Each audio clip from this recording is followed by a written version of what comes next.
Okay, चलो जय Jinendra. Last जो हमारा टॉपिक अटका था वो था दिगंबर अनुसार लोक का वर्ण। देखिए अभी ये मुद्दे ऐसे पे अटका हुआ था कि दिगंबर श्वेतांबर, उसमें दूसरे स्थानकवासी या वो अनुसार ऐसा आपको नहीं बोला है। और दूसरी बात ये है कि दिगंबर शास्त्रों में और हमारे शास्त्रों में कहीं ना कहीं ज्यादा सिमिलैरिटी है और कहीं ना कहीं थोड़ा सा ज्यादा डीप अगर आप दिगंबर में जाओगे तो आपको मिलेगा। अगर आप थोड़े ज्यादा डीप उतरे तो दिगंबर में से आपको बहुत कुछ मिलेगा। तो ये कारण है कि उन्होंने लोक का वर्णन कैसा किया है उसको हमें समझना पड़ेगा। अब वैसे तो लोग तो जो दिख रहा है वो दिख रहा है, उसमें यहाँ अलग और यहाँ अलग जो पदार्थ के रूप में है या जो चीजें दिखने वाली है उसमें तो फर्क नहीं पड़ सकता, लेकिन मान्यता में या जो धर्म की रीत है या ये सब कुछ है उसमें जरूर फर्क पड़ेगा।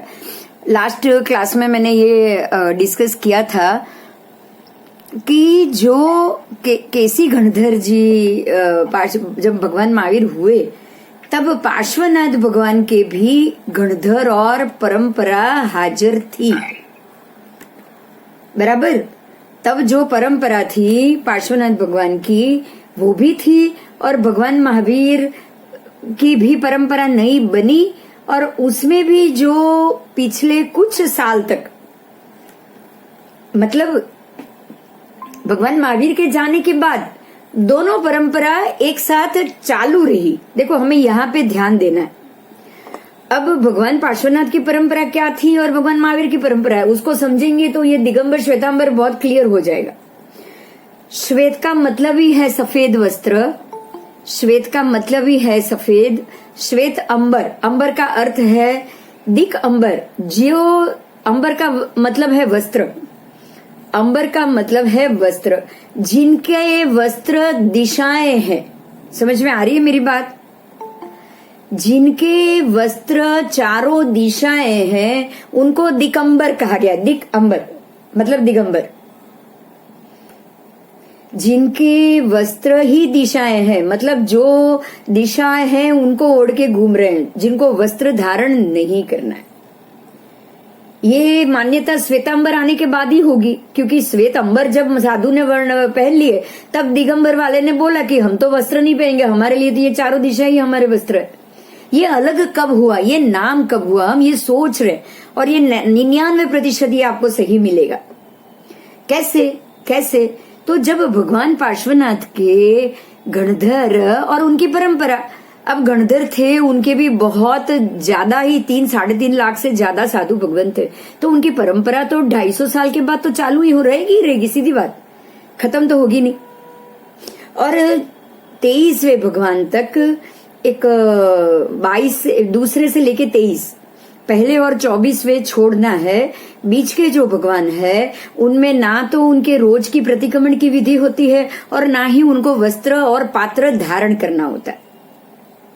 ना ही प्रतिक्रमण की विधि, ना ही वस्त्र पात्र धारण और ना ही पंच महाव्रत जो अब्रह्म का सेवन है वो 5वां महाव्रत है वो भी उनमें नहीं होता है। उनको स्त्री चर्या का त्याग परिग्रह में ही हो जाता है।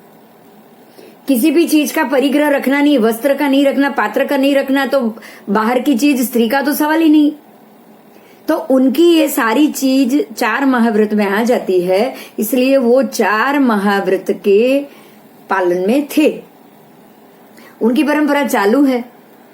और फिर 250 साल के बाद ही भगवान महावीर हुए। उनके जो भी गणधर और उनके जाने के बाद 72 साल की ही आयु थी, तो 72 साल के बाद तो आपको दोनों परंपरा के साधु मिलेंगे, बराबर। 72 साल के बाद तो दोनों परंपरा के। अभी भगवान महावीर को 2650 साल हुए तो पार्श्वनाथ भगवान को 3000 साल भी नहीं हुए, तो उनके परंपरा के साधु भी तो आज होने ही चाहिए।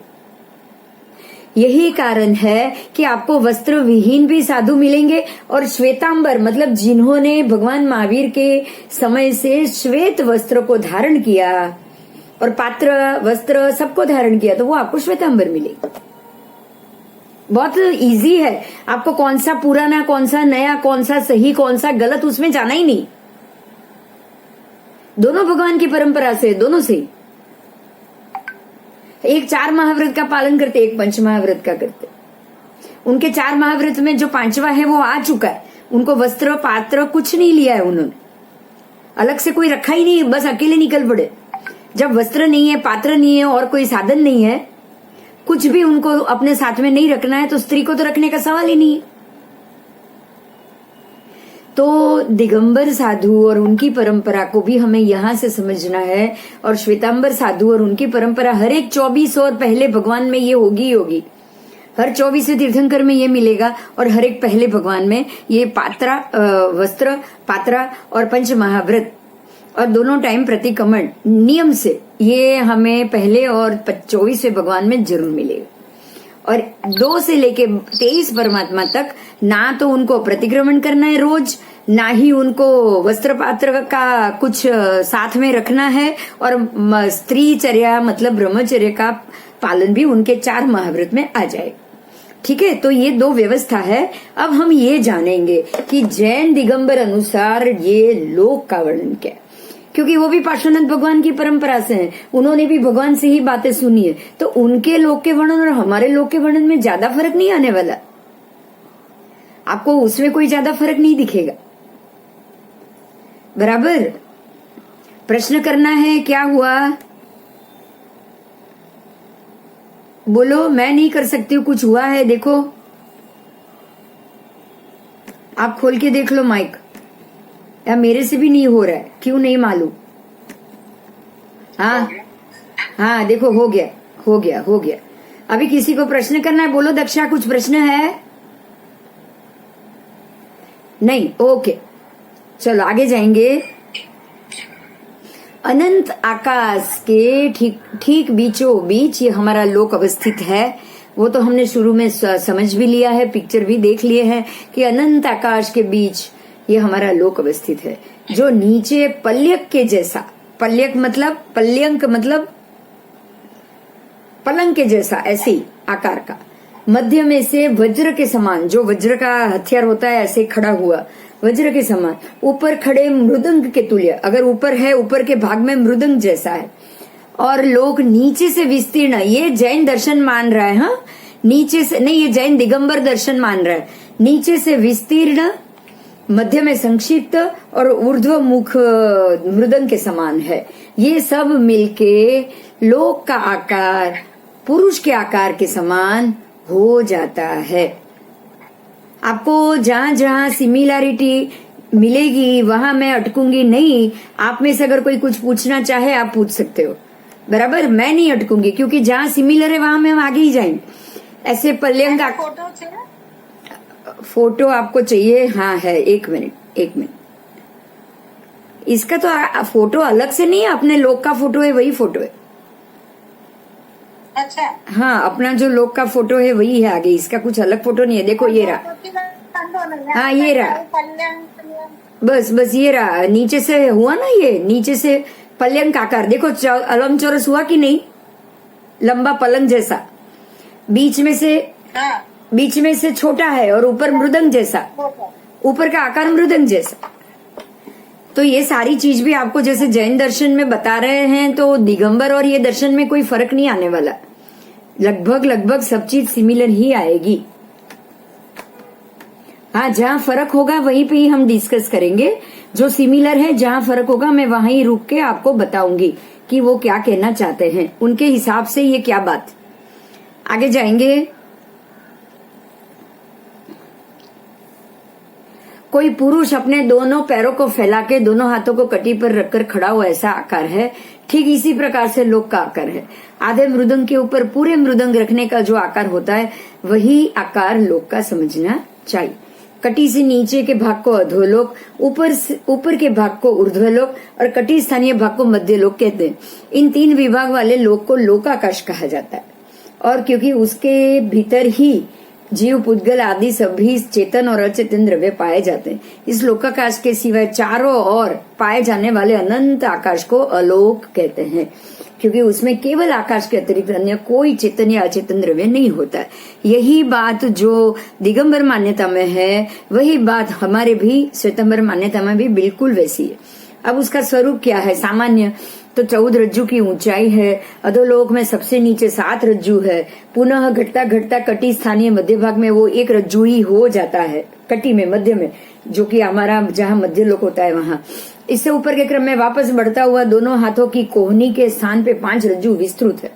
पुनः क्रम से घटता घटता सिर के स्थान पर लोक के अग्र भाग पर वो 1 रज्जू हो जाता है। ये समस्त चारों लोक चारों ओर से घनोदधि, घनवात, तनुवात जैसे 3 वलयों से वेष्टित है, अर्थात इसके आकार पर आधार पर अवस्थित है। प्रथम वलय अधिक सघन, अतः इसे घनोदधि कहते हैं। दूसरे तीसरे वलय की अपेक्षा सघन है, इसलिए उसे घनवात कहा गया। तीसरा वलय उन दोनों की अपेक्षा अत्यंत सूक्ष्म या पतला है, इसलिए उसको तनुवात कहा गया है। ठीक है, ये सारी चीजें मिलती है, बिल्कुल कॉमन है। कटी स्थानीय झल्लरी के समान आकार वाले, कटी में क्या है? झल्लरी जैसा। झल्लरी भी एक बजाने का वाद्य ही होता है जो बराबर बीच में से पतला है और दोनों तरफ वो चौड़ा हो जाता है। अब मध्यलोक के नीचे 7 पृथ्वी है, धम्मा, वंशा, सैला, अंजना, रिष्टा, मघा और मागवती। रत्न प्रभा, शर्करा प्रभा, वालुका प्रभा, पंख प्रभा, धूम प्रभा, तम प्रभा, तमस प्रभा, ये इसके गोत्र कहे गए। धम्मा, वंशा, शैला उसके नाम है और रत्न प्रभा, शर्करा प्रभा उसके गोत्र है। क्योंकि अगर धम्मा पृथ्वी है तो वो रत्न से बनी है, वंशा पृथ्वी है तो वो शर्करा से बनी है, इसलिए ये उसके गोत्र अलग है, उसके नाम अलग है। इनमें से पहली रत्न प्रभा के 3 भाग है, खर भाग, पंख भाग और अवबहुल भाग। इनमें खर भाग 16,000 योजन, पंख भाग 84,000 और अवबहुल भाग 80,000 योजन मोटा है। इस प्रकार रत्न प्रभा पृथ्वी की मोटाई 1,80,000 योजन है। हम इन 3 भाग वाली रत्न प्रभा पृथ्वी के नीचे असंख्य हजार योजन के अंतराल के बाद दूसरी शर्करा पृथ्वी है, जिसका ये भी 1,32,000 योजन मोटी है। इसके नीचे पुनः 1000 योजन जाने के बाद तीसरी पृथ्वी जो 1,28,000 है, तीसरी के नीचे पंख प्रभा चौथी जो 1,24,000। पृथ्वी का तल भाग मध्य लोक से 3 रज्जू नीचे है। इसके असंख्यात योजन नीचे जाने पे 5वीं धूम प्रभा पृथ्वी है जो 1,20,000 मोटी। इसका तल मध्य भाग से 5 रज्जू नीचे है। छठी पृथ्वी से असंख्यात 1000 योजन नीचे जाने पे 7वीं महातम प्रभा पृथ्वी है जिसकी मोटाई 1,08,000 योजन। इसका तल भाग मध्य लोक से 6 रज्जू नीचा है। रत्न प्रभा पृथ्वी के 1,80,000 योजन प्रमाण क्षेत्र में से ऊपर के 1,000 भाग को छोड़ के मध्यवर्ती क्षेत्र में ऊपर भवनवासी के 7,72,00,000 भवन है तथा नीचे नारकियों के 30 लाख नरकावास। किंतु लोसूर त्रिलोकपन्नति, तत्वार्थ, वार्तिक और दिगंबर ग्रंथों में इसमें भिन्न उल्लेख पाया जाता है। देखिए, जहां तक कॉमन है ना वहां पे कुछ नहीं बताया, लेकिन जहां पे भिन्न उल्लेख है ना वहां पे अटका दिया है। अब कहाँ भिन्न है वो हम देखेंगे। ये जो चारों नारकियों के जो 30 लाख नरकावास है और ऊपर भवनपति के निवास कहाँ है, उनके भवन कहाँ है, उसमें जो चेंज है वो यहाँ पे बताया। अब दूसरी पृथ्वी के नीचे 1,000 भूमि भाग छोड़ के मध्यवर्ती भाग में नरकों के 25 लाख नरकावास। इसी प्रकार तीसरी से लगातार 7वीं तक पृथ्वी की उनकी मोटाई के ऊपर नीचे के 1,000 छोड़ना है, ऊपर को 1,000 छोड़ना है और मध्यवर्ती भागों में क्रमशः 15 लाख, 10 लाख, 3 लाख, 5 कम 1 लाख, 5 लाख, 5 नरकावास है। ये नरकावास पटल या पत्थरों में विभक्त है। पहली आदि पृथ्वी में क्रमशः 13, 11, 9, 7, 5, 3 और 1 पटल है। इस प्रकार 7 पृथ्वियों के नरकावास के 49 पटल, ये तो सब कॉमन है, ये सब आ चुका है। इन 49 पटलों में विभक्त 7 पृथ्वियों के नरकावासों का प्रमाण 84 लाख, जिनमें असंख्यात नारकी जीव सदाकाल अनेक प्रकार के क्षेत्रज परस्पर उदीरित शारीरिक और मानसिक दुखों को भोग रहे। इन नरकों में क्रूर कर्म करने वाले पापी मनुष्य और पशु पक्षी ही और तिर्यंच ही उत्पन्न होते हैं। वे पहली नर पृथ्वी से कम 10,000 वर्ष की आयु से लेकर 7वीं पृथ्वी में 33 सागरोपम तक अनेक प्रकार के दुखों को पाया करते हैं। इनकी अनपवर्तनीय आयु होने से अकाल मृत्यु नहीं होती। उनका शरीर वैक्री और औपपातिक होता है। जन्म लेने के पश्चात अंतर मुहूर्त में ही उनके शरीर का पूरा निर्माण हो जाता है और वे उत्पन्न होते ही ऊपर की और पैर तथा अधोमुख होकर नीचे नरक की भूमि में गिरते हैं। सातवीं पृथ्वी के नीचे एक रज्जु प्रमाण मोटे और 7 रज्जु विस्तृत क्षेत्र में केवल एकेंद्रिय जीव रहते हैं। सातवीं पृथ्वी के नीचे एक रज्जु प्रमाण मोटे और 7 रज्जु विस्तृत क्षेत्र में केवल एकेंद्रिय जीव ही रहते हैं। बोलो, इसमें कोई प्रश्न है? किसी को कोई प्रश्न हुआ है? कुछ नहीं है। कुछ नहीं है ना? कोई प्रश्न है तो बोलो। जो सप्तम नारकी है उसके नीचे पृथ्वी के एकेंद्रीय जीव गए, वो पृथ्वी के एकेंद्रीय जीव हो गए। हर एक पृथ्वी में एकेंद्रीय जीव पृथ्वी काय से ही बनेगी, रत्न काय पृथ्वी काय, एकेंद्रीय के जीव होंगे ही होंगे। जैसे सिद्ध शिला की पृथ्वी में भी एकेंद्रीय जीव होते हैं, ऐसे हर एक जो तनुवाद घनवाद है वो सारे एकेंद्रीय जीव से बना हुआ है। ठीक है, और कोई क्वेश्चन है तो बोलो। बाकी सिमिलर है, सब चीज सिमिलर जा रही है। जहां जहां थोड़ा सा फर्क है वो उन्होंने बता दिया है। आगे जाएंगे। दिगंबर परंपरा में रत्न प्रभा आदि पृथ्वियों की मोटाई क्रमशः 80,000, 32,000, 28,000, 24,000, 20,000, 16,000 और 8,000 मानिए। त्रिलोक पन्नति में पाठांतर देकर उपर्युक्त मोटाई का भी उल्लेख है। 55वां सूत्र पद 55वां सूत्र दिगंबर अनुसार रत्न प्रभा के 3 भागों में से प्रथम भाग 1,000 योजन क्षेत्र को छोड़ के मध्यवर्ती 14,000 योजन क्षेत्र में किन्नर आदि 7 व्यंतर के देवों के तथा नाग कुमार आदि 9 भवन व्यासी देवों के आवास है तथा रत्न प्रभा के दूसरे भाग में असुर कुमार भवनपति और राक्षस आदि व्यंतरपति के आवास है। रत्न प्रभा के तीसरे भाग में नारकों का आवास है। देखिए, यहाँ थोड़ा सा डिफरेंस आया है। बाकी नरों को तो छोड़ दो, लेकिन किन्नर जो है, यहाँ जो देवों की जो एक जाति है, वो जाति यहाँ पे जो बताई है उसमें आपको ये भवनपति के जो अलग अलग थे ना, उसमें असुर किन्नर ऐसे सारी अलग असुर की जाति आई थी। मेघ कुमार, अग्नि कुमार, पृथ्वी कुमार, उदधि कुमार, उसी में ये जाति में से अलग अलग कौन कहाँ है उसकी स्थापना दिगंबर के अनुसार यहाँ बताई गई। आगे जाएंगे। नाप इधर उधर हो सकता है, बाकी रत्नप्रभा नारकी और वहां रहे हमारे जितने भी ये भवनपति देवो है वो वहीं पे है, वो कहीं और है ही नहीं। उनके हिसाब से ही सारी जो भी उनको नरक के जीवों को जो तकलीफ होती है वो भी उनके हिसाब से बिल्कुल हमारी तरह ही होती। अब आया मध्यलोक। ये नीचे के अधोलोक का वर्णन हो चुका है। अभी दिगंबर अनुसार की मध्यलोक की हम बात करेंगे। मध्यलोक का आकार झल्लरी या चूड़ी के समान गोल है। इसके सबसे मध्य भाग में 1,00,000 योजन विस्तृत जम्बू द्वीप है। देखिए, ये जो गोल भाग है ना, बिल्कुल हमारे में भी उसको भूंगड़ी की तरह बोला है, चारों तरफ से गोल। ये चीज आ गई होगी, त्रस नाड़ी जो बोला है, बिल्कुल भूंगली की तरह। ठीक है, और बराबर 1,00,000 योजन उसमें विस्तृत गोलाई में है और पूरा 2,50,000 भी गोलाई में और असंख्य द्वीप समुद्र सब गोलाई में, सब चीज गोलाई में। आगे जाएंगे। सर्व ओर से घिरे 2,00,000 विस्तृत लवण समुद्र। देखिए, अभी उनके 2.5 द्वीप के भी नाम सुन लीजिएगा।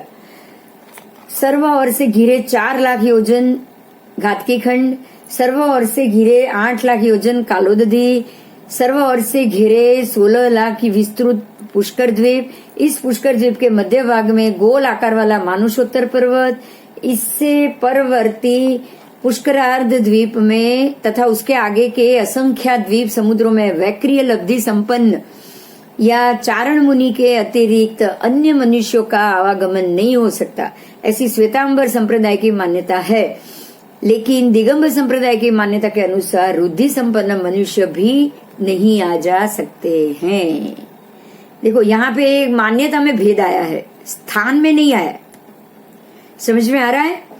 मान्यता में भेद है। जैसे जैन श्वेतांबर संप्रदाय ने ये माना कि जो चारण लब्धि वाले हैं, चरण लब्धि के मतलब जो पैर में जो सारी लब्धि और वो लगा के उड़ के जाते हैं, जंगा चारण लब्धि, जो वैक्रिय लब्धि से जो मनुष्य शरीर बना सकते हैं, जैसे कि रावण पुष्पक विमान लेके पहुंचता था ना। और दूसरे कृष्ण वासुदेव, नारद मुनि जो द्रौपदी का अपहरण करके अपरकंका नगरी में जाके उन्होंने द्रौपदी को घातकी खंड के भरत खंड में लेकर छोड़ के आए थे। ये भी एक अक्षरा है, तो इसको दिगंबर संप्रदाय नहीं मानता होगा, क्योंकि उसके हिसाब से तो हो सकता है वो मानता भी हो, क्योंकि उसके हिसाब से तो ये एरिया 2.5 द्वीप के अंदर ही है, तो 10 अक्षरा तो वो भी मानते होंगे। लेकिन 2.5 द्वीप के बाहर कोई भी लब्धिवंत मनुष्य नहीं जा सकता। और नंदीसर द्वीप तक जाने के लिए ऐसा श्वेतांबर मान्यता मान रहा है कि ऐसे लब्धि संपन्न जो लब्धिवंत है वो वहां जा सकते। आगे जाएंगे।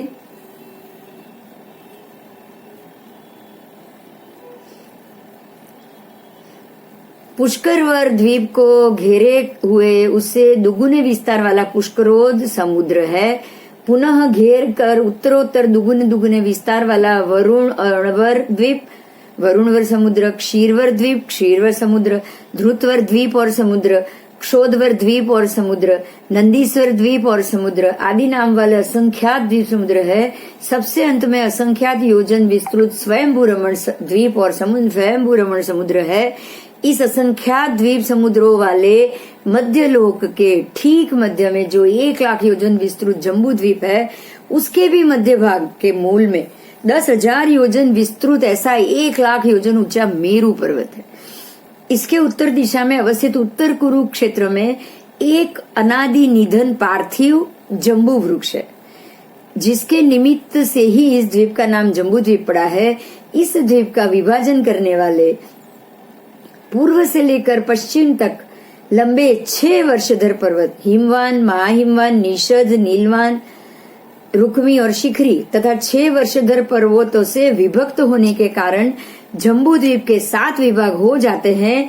इन्हें वर्ष या क्षेत्र कहते हैं। इनके नाम दक्षिण की ओर से इस प्रकार से है। दक्षिण में सबसे पहले भरत क्षेत्र, फिर हेमवत क्षेत्र, हरिवर्ष क्षेत्र, उसके बाद महाविदेह क्षेत्र, फिर रम्य क्षेत्र, हिरण्यवंत क्षेत्र और ऐरवत क्षेत्र। इनमें से विदेह क्षेत्र के मध्य भाग में मेरू पर्वत है। इसके दक्षिणी भाग में भरत आदि 3 क्षेत्र है और उत्तरी भाग में रम्यक आदि 3 क्षेत्र है। ये बात दोनों में बिल्कुल कॉमन है, कहीं भी कोई भी इसमें विरोधाभास नहीं। आप लोगों ने अभी पढ़ा नहीं है, पर मैंने पढ़ा है, मैं आपको कह रही हूं, जब पढ़ेंगे तब आप टैली कर सकते हो।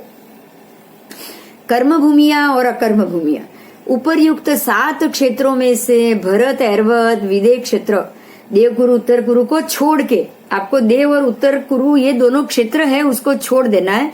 उसके जो कर्म भूमि है उसको कर्म भूमि कहा जाता है, क्योंकि यहाँ के मनुष्य 80 कृषि आदि कर्मों के द्वारा अपना जीवन निर्वाह करते हैं। यहाँ के मनुष्य तिर्यंच अपने अपने पुण्य पापों के अनुसार नरक, तिर्यंच आदि चारों गतियों में उत्पन्न होते हैं तथा यहाँ के ही मनुष्य अपने पुरुषार्थ के द्वारा कर्मों का क्षय करके मोक्ष प्राप्त करते। उक्त कर्म भूमि के सिवाय शेष को अकर्म भूमि या भोग भूमि कहा जाता है। देखिए, जो उत्तर कुरु, देव कुरु है ना, वो भी भोग भूमि, अकर्म भूमि है, क्योंकि यहाँ 80 आदि कर्मों के द्वारा जीव को कर्म उपार्जन नहीं करना पड़ता, किंतु प्रकृति प्रदत्त कल्प वृक्षों के द्वारा ही जीवन निर्वाह होता है।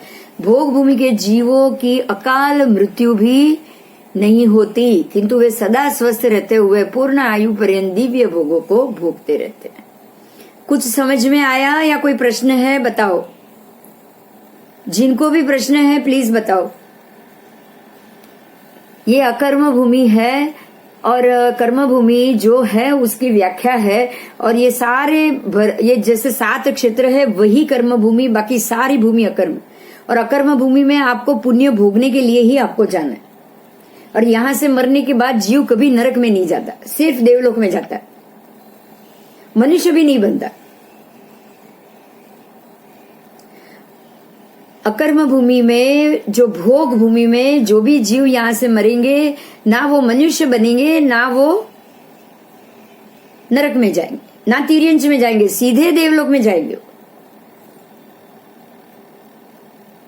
कोई प्रश्न हो तो कर लीजिएगा।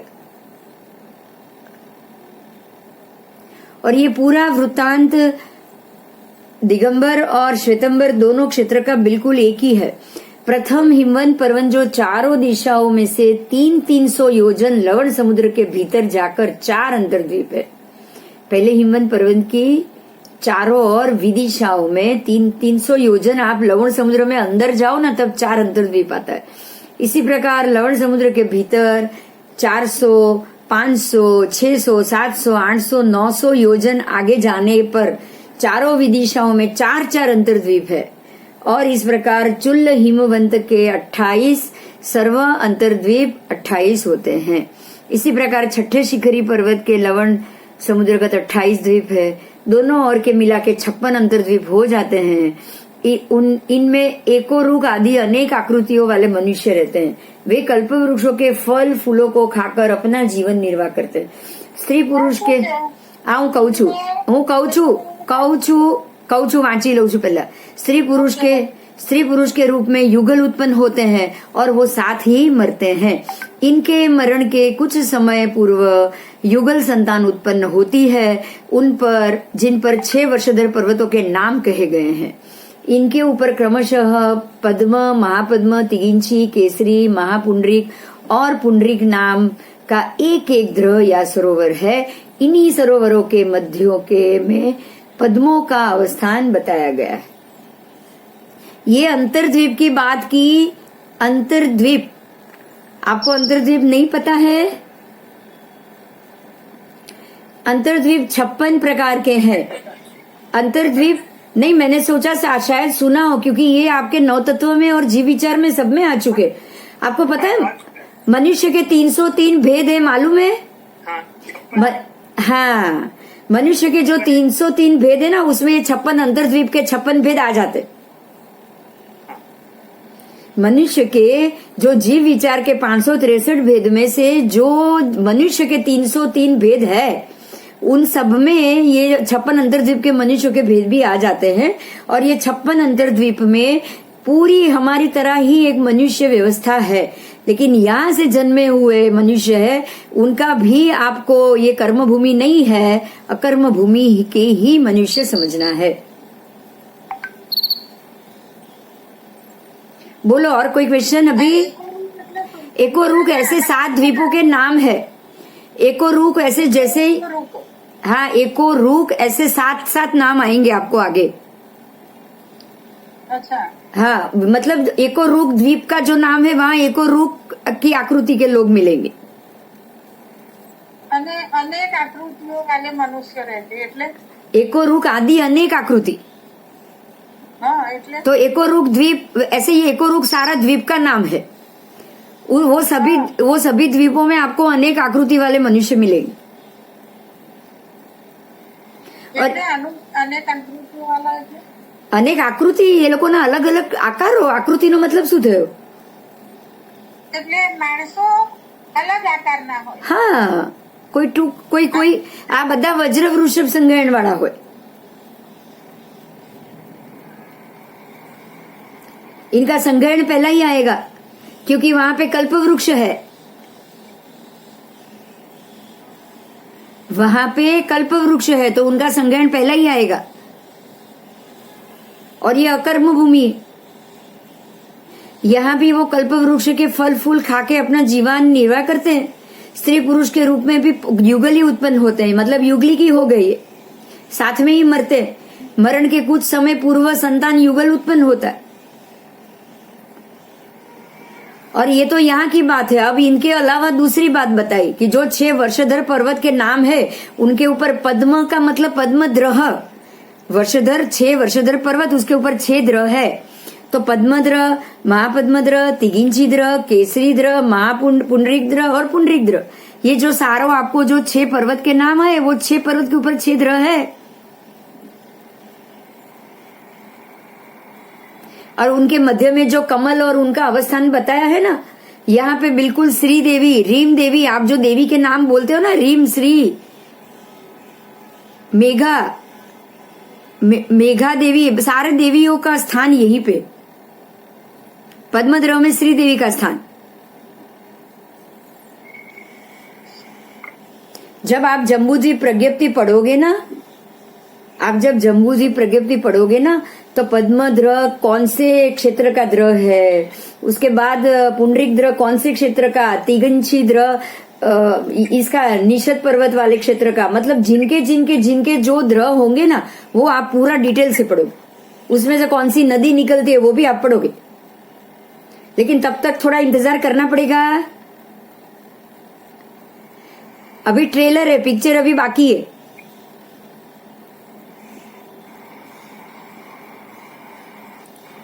बराबर। पूरा जानने के बाद हम एक एक द्र को हम पूरा डिटेल से जानेंगे। ये तो सिर्फ आपको शॉर्ट में यहां इसलिए बताया है कि दिगंबर मान्यता भी यही मानता है, तो ये सारे अपने श्वेतांबर मान्यता में है। मतलब क्या है समझना है आपको। दिगंबर मान्यता में चाहे वो वस्त्र से अलग पड़े, उनके आचार विचार से अलग पड़े, क्योंकि दो परमात्मा के काल में जो दो परमात्मा के खुद के आचार विचार में भी फर्क था ना। पार्श्वनाथ भगवान जैसे 2 से लेके 23 भगवान जो हो गए हैं, उनके आचार 4 महाव्रत वाले थे। वस्त्र पात्र का उनमें निषेध था, और जो पहले और 24वें भगवान है वो पंचाचार वाले, उनको श्वेत वस्त्र धारण किया है। बस वही फर्क है, बाकी कुछ फर्क नहीं है।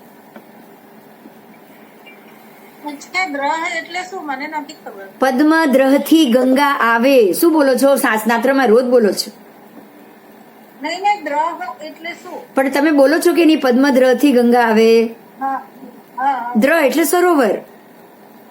અચ્છા, પદ્મ સરોવર છે ને સપનું, તો પદ્મ સરોવર એ પદ્મદ્રહ. અચ્છા, ઓકે.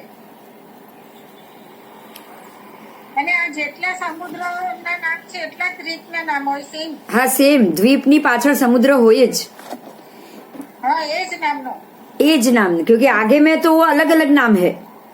2.5 द्वीप में सबके अलग नाम है। अभ्यंतर पुष्कर तक सबके अलग, लवण और कालोदधी दोनों नाम अलग आ गए। ओके। उसके बाद में जो द्वीप, अब पुष्कर बाकी क्या, बाहर वाला जो बाह्य पुष्कर जो द्वीप है, उसके बाहर बाह्य पुष्कर सरोवर भी है ही। उसके बाद द्यूतवर द्वीप है तो द्यूतवर सरोवर है, इक्षुकार द्वीप है तो इक्षुकार सरोवर। आगे जाऊं अभी? अरुणोवर द्वीप आएगा तो अरुणोवर समुद्र भी आएगा ही आएगा। चलो देखो, अभी वापस आ रहा है। अभी देखिए, वही जो मैंने बताया ना कि ये पद्मद्रह क्या है और कहाँ है, वो सुनो।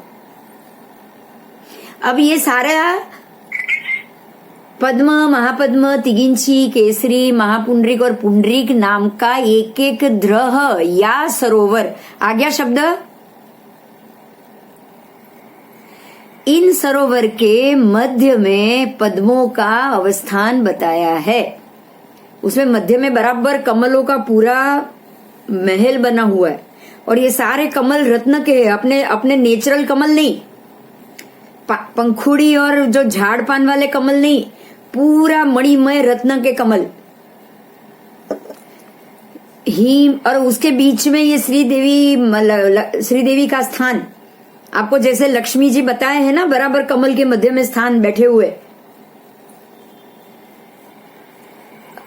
हिमवंत पर्वत पर स्थित पद्मद्रह के पूर्व भाग से गंगा महानदी निकलती है, जो पर्वत से गिरकर दक्षिण भरत क्षेत्र में बहकर पूर्वमुखी होकर पूर्व के लवण समुद्र में जाकर मिलती। इसी पद्म सरोवर के पश्चिम भाग से सिंधु महानदी निकल के भरतवर्ष के दक्षिण भाग में कुछ दूर तक बहती हुई पश्चिमाभिमुख होकर पश्चिम लवण समुद्र में जाकर मिलती है। इसी सरोवर के उत्तरी भाग में रोहिताशा नदी निकलती है, जो हेमवत क्षेत्र में बहती है अंतिम शिखरी पर्वत के ऊपर स्थित पुंडरीक सरोवर के पूर्वी भाग से रक्ता और पश्चिमी से रक्तवती नदी निकलकर ऐरावत क्षेत्र में बहती हुई क्रमशः पूर्व पश्चिम समुद्र में जाकर मिलती है। इसी पुंडरीक सरोवर के दक्षिण भाग से सुवर्णकुला नदी निकलती है जो हिरण्यवंत में बहती है। शेष मध्यवर्ती वर्षधर पर्वतों के सरोवरों में से दो नदियां निकलती है। वे अपने अपने क्षेत्रों में बहती हुई पूर्व और पश्चिम के समुद्र में जाकर मिलती है और इन प्रधान महानदियों में सहस्त्रों अन्य छोटी नदियां आकर मिलती है। देखिए आपको है ना ये पूरा जम्बू द्वीप बिल्कुल थोड़े में बता दिया है। हमारे आगे जब भी जम्बू द्वीप आप पढ़ोगे भूगोल, उसमें हर एक का एक एक चैप्टर होगा। माँ हिमवान पर्वत का एक चैप्टर होगा, हिमवान पर्वत का। हाँ जी, यूट्यूब में बहुत अच्छा प्रेजेंटेशन है जैन भूगोल करके, उसमें ये इसका बहुत 3D प्रेजेंटेशन किया हुआ, बहुत अच्छा समझाया है। आप ऐसा कीजिएगा, आपको पता है तो वो लिंक लेके अपने जैन कॉस्मोलॉजी में रख दीजिएगा, ठीक है। ताकि सब लोग एक बार देख ले। हम जैन भूगोल पढ़े ना, उससे पहले ही उसको आप सुन लो। हाँ, ये वही मैं बता रहा हूँ कि मैंने देखा था, ऐसे देखते तो दिखा था, तो इट वाज वेरी इंटरेस्टिंग। आप मुझे एक बार लिंक जरूर भेज दीजिएगा। फिर उसके बाद क्या करेंगे, एक बार मैं देखूंगी, फिर उसको ही स्टार्ट करके हम पूरा लेक्चर भी ले लेंगे उसके ऊपर। हाँ, वो मैं आपको भेजता हूँ। जरूर। और आपको आगे पूरा पढ़ना है, ये सारा इसका एक एक चैप्टर आएगा सेकेंड ईयर थर्ड ईयर में, क्योंकि हमको है ना किसी भी चीज से बिल्कुल भी अनभिज्ञ नहीं रहना है। क्यों पता है? क्यों हमको नहीं पता कि हम कौन से प्रदेश में जाकर जन्म ले और कौन से किस जगह पे जाके जन्म ले, लेकिन अगर आपके अंदर एक बार ये ज्ञान लेके गए ना, तो वो ज्ञान वहीं पे आपको बिल्कुल अटका देगा। उसी प्रवृत्ति में डूबने से वो आपको अटकाए। आपको तुरंत पता चल जाएगा कि ये नदी यहाँ से बह रही है, तो ये तो अलग पर्वत आ गया है, जो हकीकत में ये बिल्कुल कर्म भूमि नहीं है, ये अकर्म भूमि है। आपको वो अलर्ट कर देगा ना, कर देगा। या फिर अगर हम देव बन के भी घूम रहे हैं, तो जाके मन किया चलो अभी पद्मद्र जाएंगे, यहाँ जो महल देखा, श्रीदेवी का महल देखा, तो आपको तुरंत याद आ जाएगा कि ये कौन से एरिया है, क्या है। आपको हर एक चीज ज्ञान में एक बार आपके मन में अभी भरा हुआ है ना, तो आपको भवंतर में ये हर जगह उपयोग में आएगा। ठीक है, तो इसको तो हमें पढ़ना ही पढ़ना है। चलो आगे जाऊं मैं, अभी कोई प्रश्न है?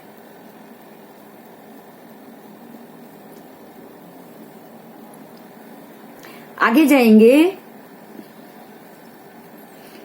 विदेह क्षेत्र में यहाँ एक बात को थोड़ा सा अलग हो रहा है, अभी इसमें लिखा हुआ है, उन्होंने, हो सकता है कि शास्त्र में उन्होंने ऐसा माना ना हो। देखो मैं फिर से बोल रही हूँ लाइन, इन प्रधान नदियों में सहस्त्रों अन्य छोटी नदियां आकर मिलती है, बराबर।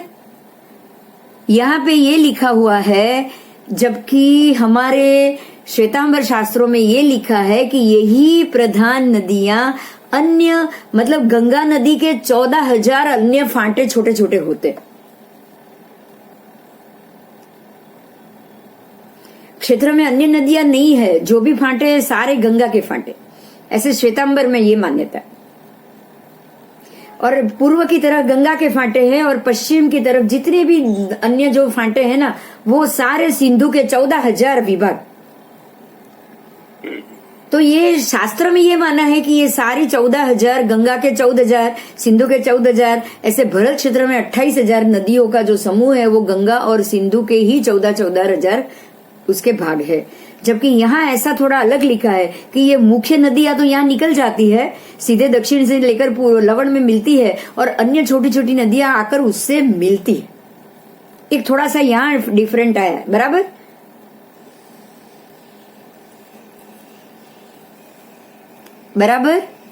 समझ में आया?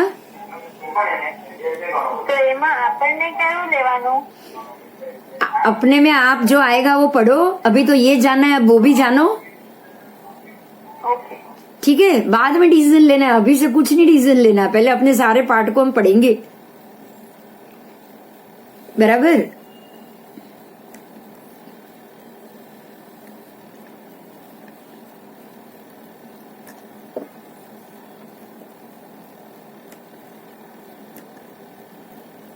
चलो आगे जाएं। विदेह पर्वत में मेरू पर्वत के ईशानादि चारों कोणों में क्रमशः गंधमादन, माल्यवन, सौमनस और विद्युत प्रभ नाम के 4 पर्वत है। उनसे विभक्त होने के कारण मेरू के दक्षिणी भाग को देवकुरु और उत्तरी भाग को उत्तर कुरु कहते हैं। ये दोनों ही क्षेत्र भोग भूमि है। मेरू के पूर्ववर्ती भाग को पूर्व विदेह और पश्चिम दिशा वाले भाग को पश्चिम विदेह कहते हैं। इन दोनों ही स्थानों में सीता सीतोदा नदी के बहने से 2-2 खंड हो जाते हैं। इन चारों ही खंडों में कर्म भूमि है। उन्हीं में सिमंदर आदि 20 तीर्थंकर सदा विहार करते और धर्मोपदेश देते हुए विराजते। आज भी वहां के पुरुषार्थी मानव कर्मों का क्षय करके मुक जाते। ये सारी चीजें सिमिलर है, इसमें कुछ भी अलग नहीं। अब आइए ज्योतिष लोक की बात। जम्बू द्वीप के समतल भाग से 790 योजन की ऊंचाई से लेके 900 योजन की ऊंचाई तक ज्योतिष लोक है, जहाँ पे सूर्य, चंद्र, ग्रह, नक्षत्र और तारा इन 5 जाति के ज्योतिषी देवों के विमान है। ये सभी विमानों के ज्योतिर्मान या प्रकाश स्वभावी है, अतः इन्हें ज्योतिष लोक कहा है। इनमें रहने वाले ज्योतिष के देवों के निवास के कारण उक्त क्षेत्र ज्योतिष लोक कहा जाता है। तिरछे रूप में ज्योतिष लोक स्वयंभू रमण समुद्र तक फैला हुआ है। इसमें 790 योजन की ऊंचाई पे सर्वप्रथम तारा के विमान, उससे 10 योजन पर सूर्य का विमान, उससे 80 योजन पर चंद्र का विमान, चंद्र से 4 योजन ऊपर नक्षत्र है, नक्षत्रों से 4 योजन ऊपर बुध है, बुध से 3 योजन ऊपर शुक्र है, शुक्र से 3 योजन ऊपर गुरु का है और गुरु से 3 योजन ऊपर मंगल है, मंगल से 3 योजन ऊपर शनि है। इस प्रकार सर्व ज्योतिष विमान समुदाय 110 योजन के भीतर पाया जाता है। ये सारी चीजें बिल्कुल हमारे और उनके में एक ही बराबर। एक थोड़ा बीच में 2 लाइन आ गई, उसको मैं ले रही हूँ। दिगंबर परंपरा के अंतर्द्वीपों की संख्या 96 बताई गई है। विशेष के लिए देखिए, अब इनके जो त्रिलोक पन्नति और तत्वार्थ वार्तिक सूत्र में उन्होंने 96 बताई है, लेकिन हमारे में ये 56 ही है। 56 अंतर्द्वीप, अगर उसमें 96 बताई होगी तो दोनों में भी यहाँ पे वापस भेद आ जाएगा। मध्य लोकवर्ती तीसरे पुष्कर द्वीप के मध्य में जो मानुषोत्तर पर्वत है, वहां तक मनुष्य क्षेत्र सीमित है। इस मनुष्य लोक के भीतर सर्व ज्योतिष विमान मेरू की प्रदक्षिणा करते हुए निरंतर घूमते रहते हैं। यहाँ पर सूर्य के उदय और अस्त से ही दिन रात्रि का व्यवहार होता है। मनुष्य लोक के बाहरी भाग से लेकर स्वयंभू रमण समुद्र तक असंख्यात योजन विस्तृत क्षेत्र में जो असंख्य ज्योतिष विमान है, वे बिल्कुल घूमते नहीं। समझ लीजिएगा, 2.5 द्वीप के बाहर जो 5 भरत 5 ऐरावत है, 5 महाविदेह है, उसके बाहर यहाँ सूर्य चंद्र घूमते नहीं, हमेशा स्थिर है। इसलिए वहां दिन रात होते ही नहीं, वहां पे दिन रात होते ही नहीं। और ये भी विस्तार लोक ही है, ये अलोक नहीं है। यहाँ पे सदा विमान स्थिर है, इसलिए यहाँ मनुष्य नहीं जा सकते। जम्बू द्वीप में मेरू के चारों ओर 1121 योजन तक ज्योतिष मंडल नहीं है, बराबर। लोकांत में भी इतने ही योजन छोड़ के ज्योतिष मंडल अवस्थित है। इसके मध्यवर्ती भाग में यथासंभव अंतराल के साथ सर्वत्र ये ज्योतिष चक्र फैला हुआ है। जैन मान्यता के अनुसार जम्बू द्वीप के 2 सूर्य और 2 चंद्र है। एक सूर्य मेरू पर्वत की पूरी प्रदक्षिणा में 2 रात में करता है। एक सूर्य को 2 रात लगेगा तो 2 सूर्य मिलकर एक रात, ऐसे एक रात में परिभ्रमण खत्म कर लेगा। इसका परिभ्रमण क्षेत्र जम्बू द्वीप के भीतर 180 और लवण समुद्र के भीतर 330 के ऊपर 48 योजन ज्यादा है। सूर्य के घूमने के मंडल 183 है। एक मंडल से दूसरे मंडल का अंतर 2 योजन है। इस प्रकार प्रथम मंडल से अंतिम मंडल तक परिभ्रमण करने में सूर्य को 366 दिन लगते हैं। सौर मास के अनुसार एक वर्ष में इतने ही दिन होते हैं। चंद्र के परिभ्रमण के मंडल केवल 15 है। चंद्र को भी मेरु की एक प्रदक्षिणा करने में 2 दिन रात से कुछ समय अधिक लगता है, क्योंकि उसकी गति सूर्य से मंद है। इसी कारण से चंद्र के उदय में सूर्य की अपेक्षा आगा पीछापन कम दिखाई देता है। एक चंद्र अपने 15 मंडलों में चंद्र मास में 15 दिन मंडल ही चलता है। अतः जाएंगे मध्यलोकवर्ती नदीनु का एक्सप्लेनेशन तो हो गया, उसके बाद ये मंडल का कुछ नहीं हुआ, ज्योतिष मंडल का। ना अच्छा, चलो ठीक है, ज्योतिष श्लोक से हम शुरू करेंगे। जम्बू द्वीप के समतल भाग से, मतलब जो भूमि भाग है वहीं से 790 योजन की ऊंचाई से लेके 900 योजन की ऊंचाई तक ज्योतिष लोक है। उस ज्योतिष लोक में सूर्य, चंद्र, ग्रह, नक्षत्र, तारा, इन 5 जाति के ज्योतिष देवों के विमान है।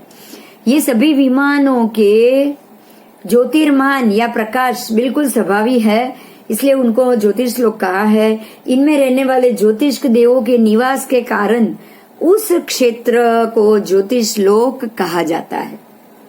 ठीक है, तो ये तो बराबर है, बिल्कुल सिमिलर है, उसमें कुछ भी अलग नहीं है। तिरछे लोक में ज्योतिष लोक स्वयंभू रमण समुद्र तक फैला हुआ है। अब ये दिगंबर और परंपरा और यहाँ पे क्या भेद है वो बताया है। अंतर्द्वीपों की संख्या दिगंबर में 96 बताई है, 96, जबकि श्वेतांबर में ये 56 है, 56। तो ये बड़ा फर्क है जो बिल्कुल अलग से भूगोल में बता रहा है। आगे जाएंगे।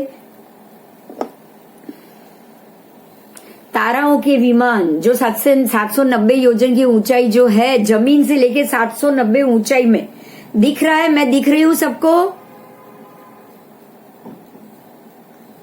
हाँ, जैसे ये जमीन है तो बराबर 790 ऊंचाई पे सबसे पहले तारा का विमान, उसके बाद है उससे और 10 योजन ऊपर सूर्य, उससे और 10 योजन पे चंद्र, उससे 4 योजन ऊपर नक्षत्र, उससे 4 योजन बुध ऊपर, बुध के ऊपर 3 योजन शुक्र, शुक्र से 3 योजन ऊपर गुरु, गुरु से 3 योजन ऊपर मंगल, मंगल से 3 योजन के ऊपर शनि, शनि। इस प्रकार से सभी ग्रहों के एक के ऊपर एक विमान स्थित है।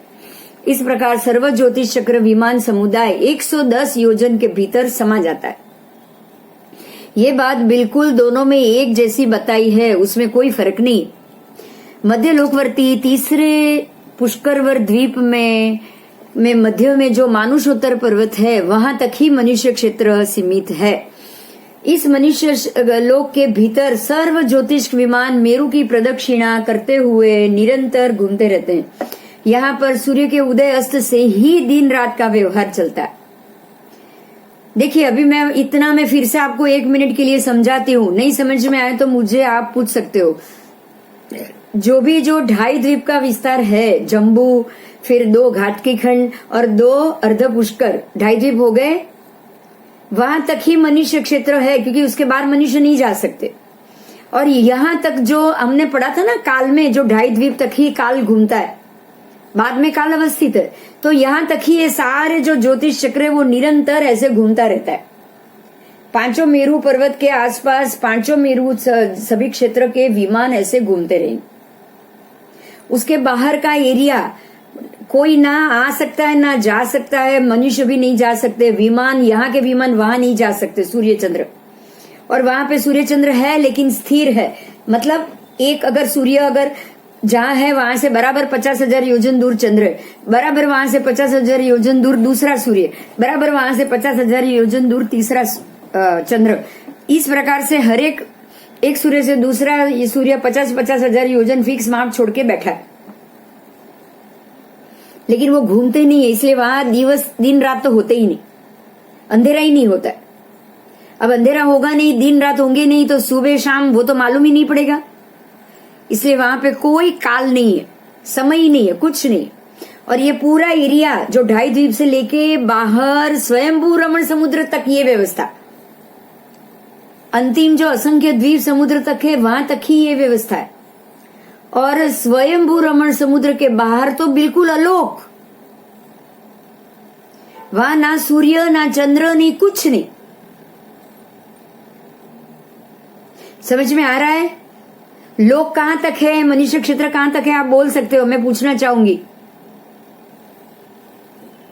धरतीखंड स्वयंभू रमण लोक कहां तक है, मतलब 2.5 द्वीप, मनुष्य क्षेत्र कहां तक है, मनुष्य कहां तक है? जम्बूद्वीप, धरतीखंड, चित्रावत।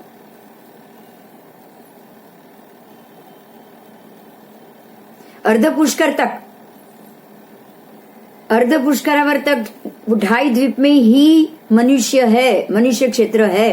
उसके बाहर लोक कहां तक है?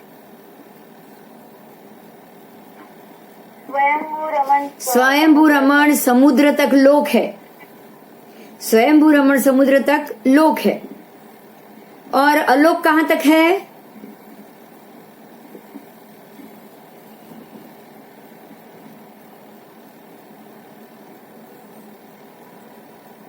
स्वयंभू रमण समुद्र तक की એને છોડીને बाकी सारा बाहर अलोक, अलोक की लिमिट नहीं है, हमको पता ही नहीं। अलोक में कोई जाएगा तो बताएगा ना कहां तक है, हम जा तो नहीं सकते कोई, इसलिए अलोक बस, बाकी सारा अलोक, हम यही बोलेंगे बाकी सारा अलोक। तो साइड में समझ में आ गया, साइड में कैसे है वो। अच्छा, सूर्य चंद्र घूमते कहां तक है?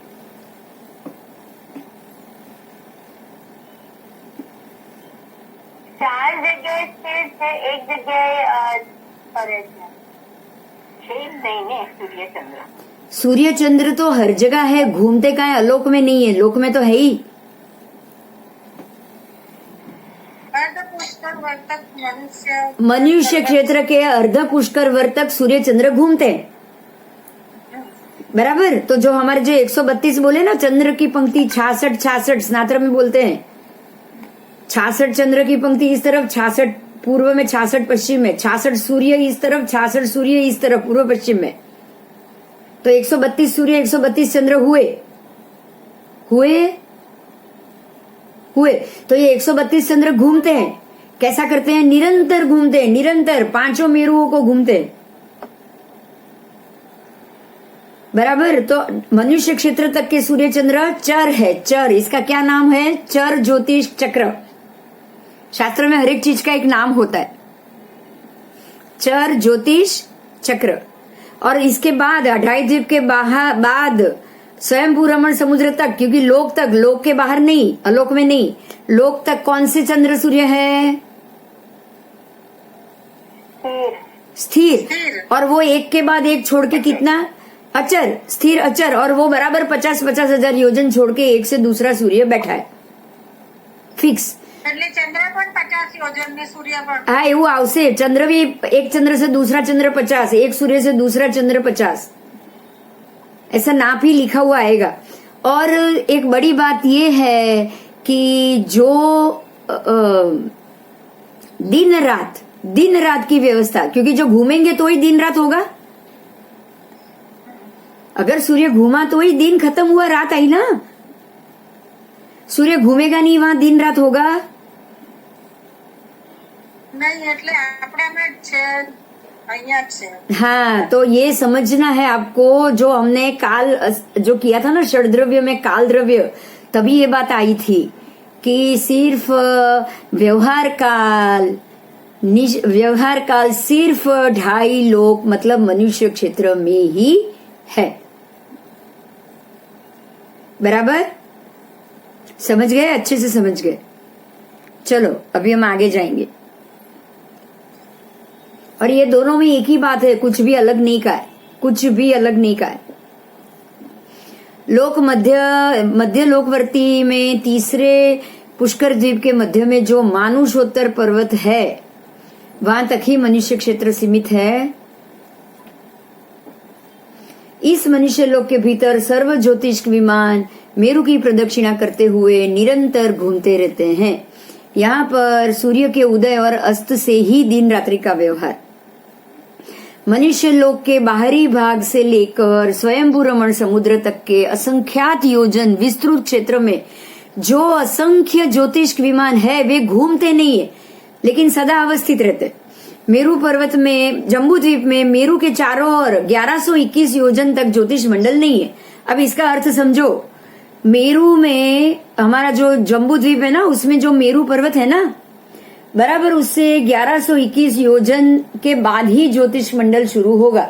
अब ज्योतिष मंडल में सबसे पहले जो तारा के विमान है ना, ग्रह नक्षत्र तो बहुत पीछे, लेकिन मेरू से बिल्कुल 1121 योजन छोड़ के तारा के मंडल शुरू हो जाते। समझ में आई बात? ये मेरू है, मान लो ये मेरू है, मेरू से 1121 छोड़ के ही तारा के मंडल, और बाकी सारे ग्रह नक्षत्र के मंडल कितने दूर है पता है? 47,000 योजन छोड़ के।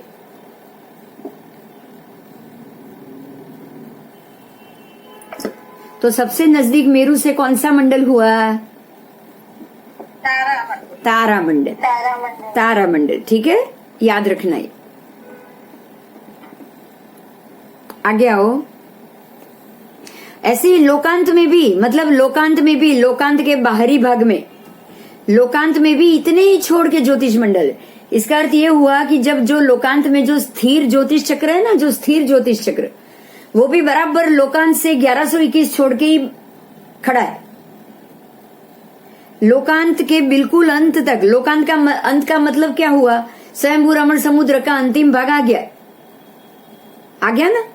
तो वहां तक जो स्थिर ज्योतिष है वो भी लोकांत से बराबर 1121, आगे के सबसे पहले जम्बू से भी 1121 छोड़ना है और बराबर लोकांत से भी 1121 छोड़ना है। तो ज्योतिष चक्र पूरे के पूरे लोक में आ गया। लोक का एक भी कोना ज्योतिष चक्र के बगैर नहीं है, चाहे स्थिर हो चाहे चर हो। तो लोकांत से छोड़ के कौन सा ज्योतिष चक्र हुआ? चर हुआ या स्थिर हुआ?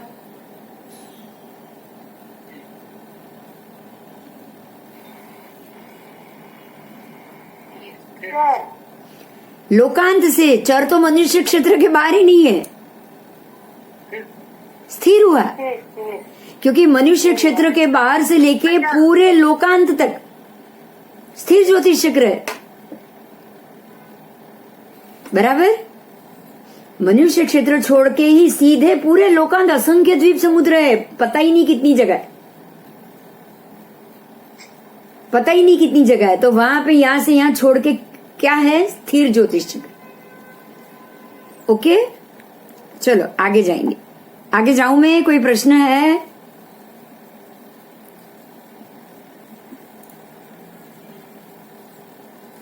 ज्योतिष मंडल नहीं है उसके बाहर, लोकांत में भी इतने ही योजन छोड़ के ज्योतिष मंडल अवस्थित है। इसके मध्यवर्ती भाग में यथासंभव अंतराल के साथ सर्वत्र ज्योतिष चक्र फैला हुआ है, बराबर। जैन मान्यता अनुसार जम्बू द्वीप में 2 सूर्य और 2 चंद्र है। जैन मान्यता अनुसार दिगंबर हो या श्वेतांबर हो, जम्बू द्वीप में 2 सूर्य 2 चंद्र है। एक सूर्य मेरू पर्वत की पूरी प्रदक्षिणा 2 दिन रात में करता है। इसका परिभ्रमण क्षेत्र जम्बू द्वीप के भीतर 180 योजन, जम्बू द्वीप है ना वहां 180, और बाहर जो लवण समुद्र है ना वो 330 योजन तक बाहर है। सूर्य के घूमने के मंडल 183 है। देखिए ये जो 183 मंडल है ना, ये श्वेतांबर में 184 बोले, हमारे श्वेतांबर में ये आंकड़ा 184 है। एक मंडल से दूसरे मंडल का अंतर 2 योजन का। इस प्रकार प्रथम मंडल से अंतिम मंडल तक परिभ्रमण करने में सूर्य को 366 दिन लगते। सौर मास के अनुसार एक वर्ष में उतने ही दिन होते। चंद्र के परिभ्रमण के मंडल क्षेत्र 15 है। चंद्र को भी मेरू की एक प्रदक्षिणा करने में 2 दिन रात से कुछ अधिक समय लगता है, क्योंकि उसकी गति सूर्य से भी धीमी है। इसी कारण से चंद्र के उदय में सूर्य के अपेक्षा आगे पीछे होता रहता है। एक चंद्र अपने 15 मंडलों में को चंद्रमास में 15.25 दिनों मंडल पर चलता है। अतः चंद्रमास के अनुसार वर्ष में 355 या 356 दिन होते हैं, यहाँ भी फर्क है। हमारे जैन शास्त्र के अंदर श्वेतांबर पद्धति अनुसार ये फर्क 354 दिन और 1262 अंश का बोला गया है। यहाँ 355 356 बोला है, ऐसा नहीं, हमारे में 354 355 दो के बीच में बोला है। आगे आओ।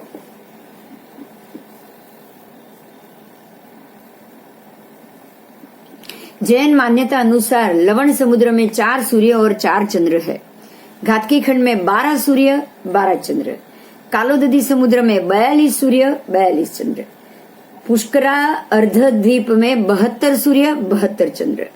पुष्करार्ध के परवर्ती अर्धभाग में भी 72 सूर्य 72 चंद्र।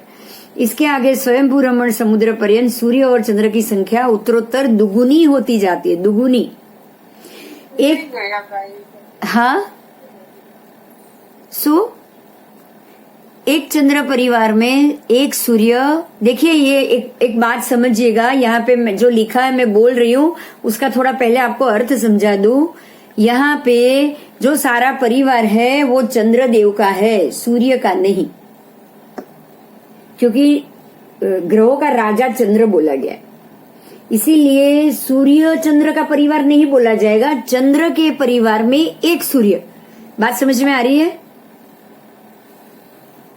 कभी भी ऐसा नहीं बोला जाएगा कि सूर्य के परिवार में एक चंद्र, उल्टा होगा, क्योंकि ये पूरा नक्षत्र ग्रहों का नक्षत्र की का जो स्थान है वो उसका मालिक उड़ुपति नक्षत्रपति ही चंद्र है, सूर्य नहीं। बराबर? तो यहाँ ये शब्द होगा एक चंद्र परिवार में एक सूर्य, 28 नक्षत्र, 88 ग्रह और 66,975 कोड़ा-कोड़ी। करोड़ से करोड़ गिनो उतने तारे होते। जम्बूद्वीप में 2 चंद्र होने से नक्षत्र आदि की संख्या दुगनी हो जाएगी।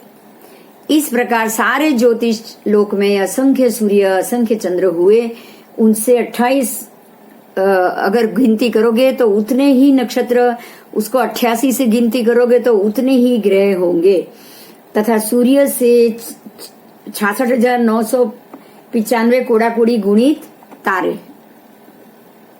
मनुष्य लोकवर्ती ज्योतिष विमान यद्यपि स्वयं गमन स्वभावी है, जो मनुष्य लोक में है वो, फिर भी अभियोग्य जाति के देवों द्वारा सूर्य चंद्र आदि विमानों को गतिशील बनाए रखने में निमित्त स्वभाव बनते हैं। ये देव सिंह, गज, बैल और अश्व का आकार धारण करके क्रमशः पूर्वादि चारों दिशाओं में संलग्न रहकर सूर्यादि विमानों को गतिशील बनाए रखते हैं।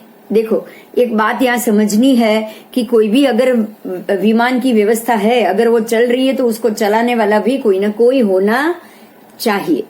तो हर एक, जैसे सूर्य का विमान है तो उसको चलाने वाले अभियोगिक देव, चारों दिशा में 4-4 देव है। एक में गज के उनका चेहरा हाथी जैसा है, जो दूसरी दिशा में है उनका चेहरा अश्व जैसा है। एक तरफ चला रहे हैं उसका चेहरा बैल जैसा है, और चौथी तरफ जो चला रहे हैं उनका चेहरा सिंह जैसा है।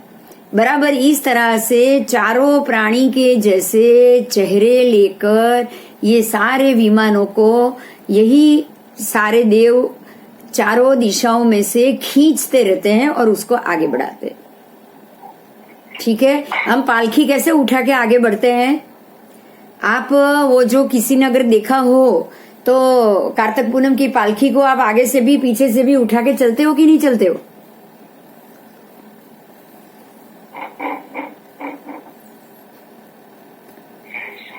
इसी प्रकार से ये सभी देव चारों दिशा में रह के सूर्य चंद्र के विमानों को गतिवान करते हैं, गतिवान बनाते हैं।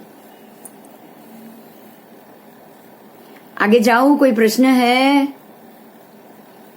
अब यहाँ एक और जो विरोधाभास आ रहा है वो बताया है ऊर्ध्वलोक। ऊर्ध्वलोक की कुछ व्यवस्था अलग है श्वेतांबर और दिगंबर मान्यता में। मेरू पर्वत को ऊर्ध्वलोक में, मेरू पर्वत को तो 3 लोक का विभाजक माना गया है। मेरू के अधस्तन भाग को अधोलोक, मेरू के ऊपर के भाग को ऊर्ध्वलोक और उसके मध्य तिर्यक भाग को मध्य लोक कहा है। ऊर्ध्व लोक के श्वेतांबरीय मान्यता अनुसार स्वर्गों की संख्या है 12 देवलोक, और दिगंबर मान्यता अनुसार देवलोक की संख्या है 16।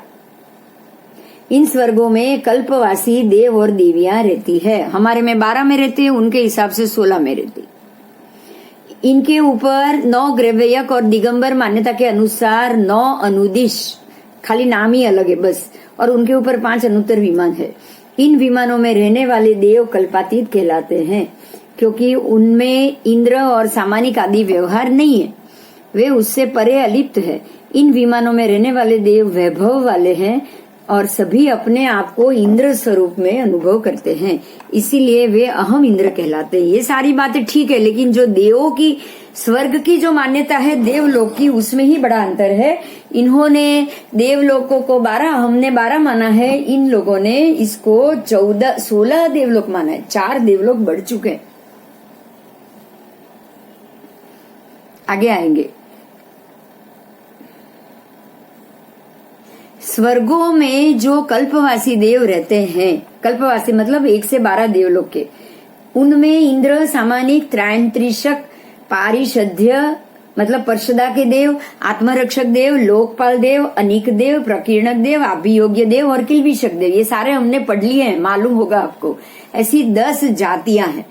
जो सामानिक आदि अन्य देवों के स्वामी होते हैं उनको इंद्र कहा है। उनकी आज्ञा सभी को सिरोधार्य करनी होती है और उनका वैभव ऐश्वर्य सर्व इन देवों से बहुत बड़ा चढ़ा होता है। जो आज्ञा और ऐश्वर्य को छोड़ के शेष सब बातों में इंद्र के समान होते हैं उन्हें सामानिक कहते हैं। मंत्री और पुरोहित का काम करने वाले देव त्रैंत्रिशक कहते हैं। त्रैंत्रिशक को मंत्री और पुरोहित कहा है, ये भी हमारे में बराबर ऐसा ही कहा था। उनकी संख्या 33 होती है, इसलिए ये त्रैंत्रिशक कहे जाते हैं। इंद्र की सभा का पर्षदा के सदस्यों को पारिषद्य कहते हैं। इंद्र के अंग रक्षक को आत्मरक्षक कहते हैं। सर्व देवों की रक्षा करने वाले देव लोकपाल कहे जाते हैं। सेना में काम करने वाले देवों को अनिक सेनाधिपति कहा जाता है।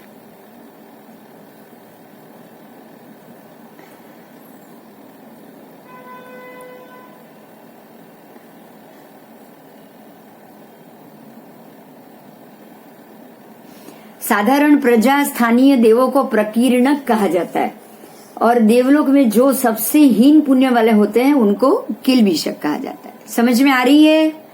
यही हमारी व्यवस्था थी और हमने सब ये पहले पढ़ा हुआ है, तो आपके लिए इजी हो गया। इजी हो गया? हो गया? चलो आगे।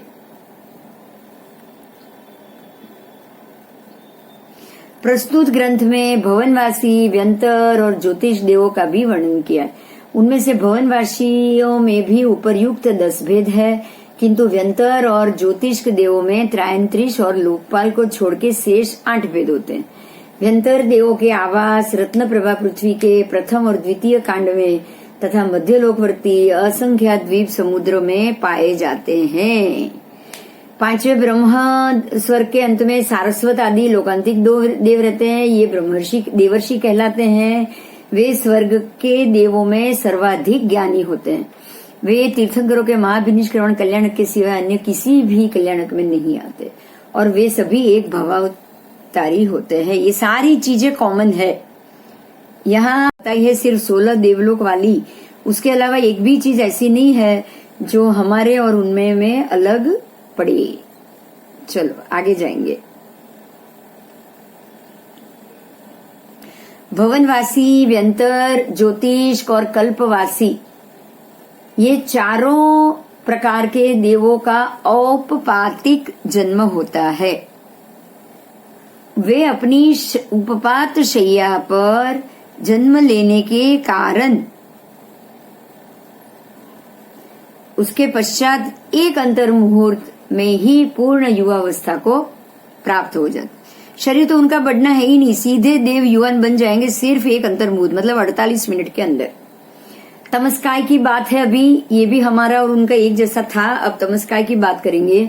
जम्बू द्वीप से तिरछे असंख्यात द्वीप समुद्र को लांघने पर अरुणवर द्वीप की बाहरी वेदिका के अंत से अरुणोद समुद्र में 42,000 योजन अवगाहन करके जल के ऊपरी भाग में एक प्रदेश की श्रेणी वाला तमस्काय, एक प्रदेश की श्रेणी वाला तमस्काय, एक अंधकार से भरा हुआ पिंड है, उसका आरंभ होता है।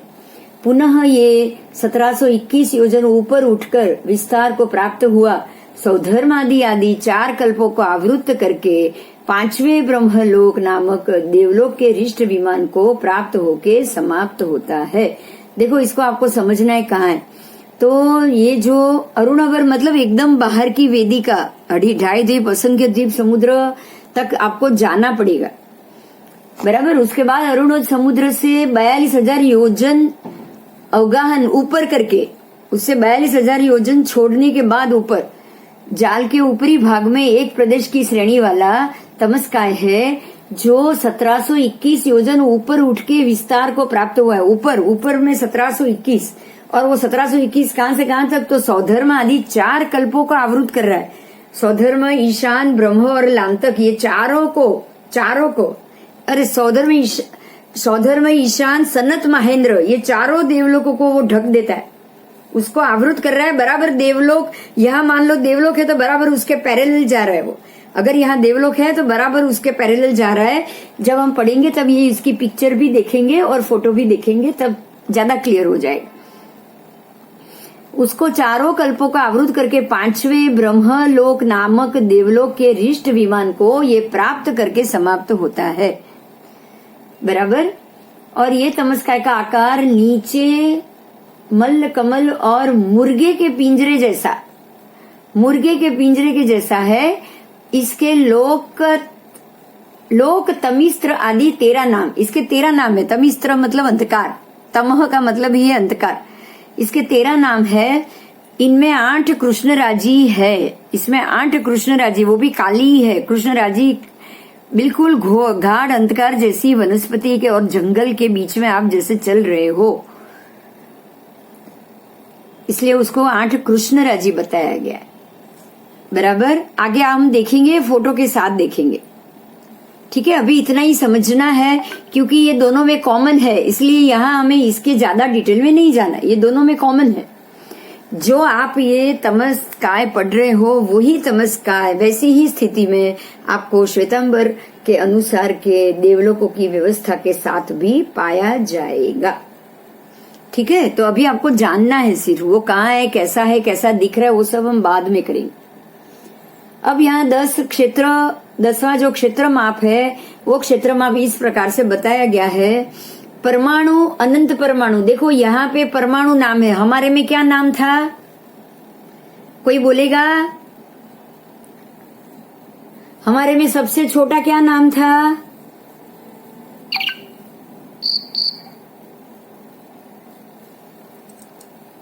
किसी को मालूम है? हाँ, अणु परमाणु, अनंत परमाणु कहा है इसमें। हमारे में क्या था? स्कंद, देश, प्रदेश, परमाणु, समझे? दोनों में एक ही बात आई ना। यहाँ भी उसके सबसे छोटे को क्या बोला है? परमाणु। परमाणु, अनंत परमाणु, और परमाणु का सबसे छोटा अविभागी अंश, और वो कहाँ तक है? एक लीक्षा तक, फिर लीक्षा से आगे जाओगे युका तक। ये सारा जो हमने पढ़ा था ना क्षेत्र का, वही माप है, वो आप जरूर किताब से पढ़ लीजिएगा, आपको समझ में आ जाएगा, ठीक है। वही समय से लेके हम जाते थे, वो वही मनुष्य के बालाग्रह और यही सब माप है। उपरयुक्त माप वर्णन उत्सेधांगुल से है। उत्सेधांगुल प्रमाणांगुल से 500 गुना होता है, 500 गुना। प्रमाणांगुल से ये 500 गुना बढ़ जाएगा। एक उत्सेधांगुल लंबी प्रदेश श्रेणी पंक्ति को सूच्यांगुल कहते हैं, सूच्यांगुल के वर्ग को प्रतरांगुल कहते हैं, सूच्यांगुल के घन को घनांगुल कहते हैं। असंख्यात कोड़ाकोड़ी घनांगुल गुणित योजनों की पंक्ति को श्रेणी या जगत श्रेणी के घन को लोक या घन लोक कहते हैं। इनमें से जगत श्रेणी के 7वें भाग प्रमाण क्षेत्र को रज्जु कहते हैं।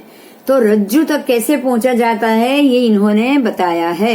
रही बात काल की, समय की, तो यहाँ भी सबसे जघन्य जो समय है उसको समय ही माना है। जो हमने माना है यही इन्होंने भी माना है।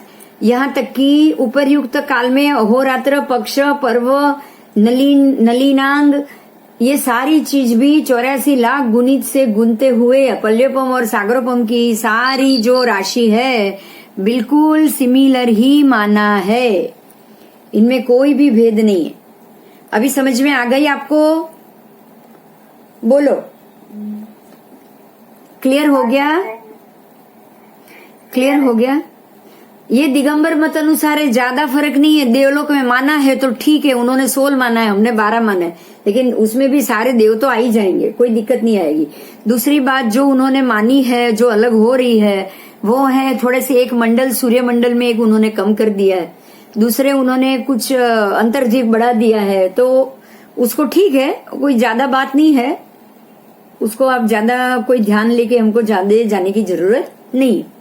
अब आ रहा है जैसे जैन मत में दिगंबर अनुसार लोक का वर्णन था, बिल्कुल ऐसे ही बौद्ध मत अनुसार लोक का वर्णन है। समझ में आ रहा है? हमको ये सब पढ़ना है, जरूरी है, क्योंकि हमें अगर किसी और से अगर दर्शनों के मामले में चर्चा करनी होगी ना, तो जैन दर्शन क्या कह रहा है, उसमें दिगंबर दर्शन क्या कह रहा है, श्वेतांबर दर्शन क्या कह रहा है, आपको पता ही नहीं, आप कैसे किसी से चर्चा करोगे। ऊपर से जो बौद्ध दर्शन है वो क्या कर रहा है, उसमें सांख्य दर्शन क्या कह रहा है, सारे दर्शनों को जानना पड़ेगा। आप जानोगे तो किसी और से चर्चा कर पाओगे ना, ठीक है? तो अभी हम बौद्ध दर्शन के मामले में जानेंगे। बौद्ध दर्शन के मतानुसार लोक का वर्णन आचार्य वसुबंधु ने अपने अभिधर्म कोश में लोक रचना इस प्रकार से बताई है। लोक के अधोभाग से 16 लाख योजन ऊंचा अपरिमित वायुमंडल है। उन्होंने वायुमंडल की कल्पना की। उसके ऊपर 11,20,000 योजन ऊंचा जल मंडल है। उन्होंने कहा पहले वायुमंडल है, अधोभाग में जमीन के नीचे सबसे पहले वायुमंडल है, उसके बाद है जल मंडल, उसमें 3,20,000 योजन कंचनमय भूमंडल, मतलब सोने का भूमंडल। जल मंडल और कंचन मंडल का विस्तार 12,03,450 और परिधि 36,10,350 योजन प्रमाण है। कंचनमय भूमंडल के मध्य में मेरू पर्वत है। ये 80,000 योजन नीचे जल में डूबा हुआ है और इतना ही ऊपर निकला हुआ है। इससे आगे 80,000 योजन विस्तृत और 2,40,000 योजन प्रमाण।